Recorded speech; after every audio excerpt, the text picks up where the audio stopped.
అయితే ఈనాడు వైసీపీ నాయకులు మాట్లాడుతూ ఉంటారు. నిజంగా ఆస్కార్ నటులు కూడా సరిపోరు ఈ అవినీతి వైసీపీ నాయకుల కంటే. ఆస్కార్ కాబట్టి కూడా చిన్నగా ఉంటుంది జగన్మోహన్ రెడ్డి గారికి, మన మాజీ శాసనసభ్యుడు జగన్రెడ్డి గారు. అదేవిధంగా మనకు ఒక గిన్నిస్ బుక్ రికార్డ్ అని చెప్తాం.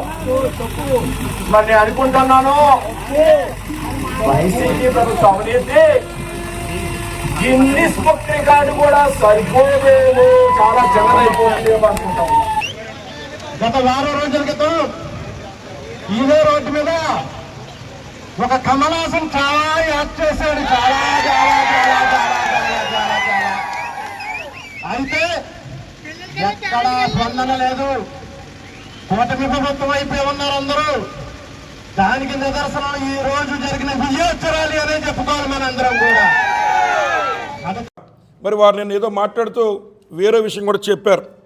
అదేంటంటే ఏదో కమల్ హాసన్ గారు వచ్చారు, అలా చెప్పారు, ఎలా చెప్పారని. తప్పు లేదు. మేము కమల్ హాసన్ అయితే తప్పనిసరిగా మీరు బ్రహ్మానందం ఆలియా అని అడుగుతున్నా.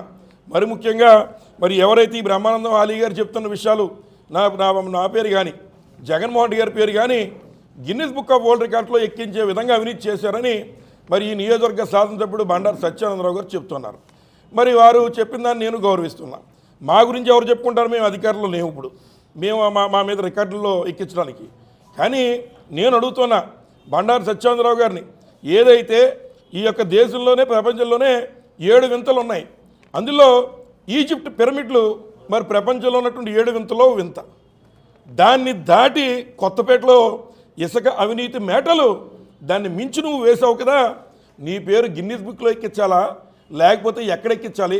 కొత్తపేట నియోజకవర్గాన్ని అవినీతిలో నెంబర్ 1 చేసిన నీ పేరు ఎక్కడ ఎక్కించాలో మీరు ఒకసారి మాట్లాడి చెప్పాలని ఈ సందర్భంగా వారికి నేను విన్నవిస్తూ ఉన్నా.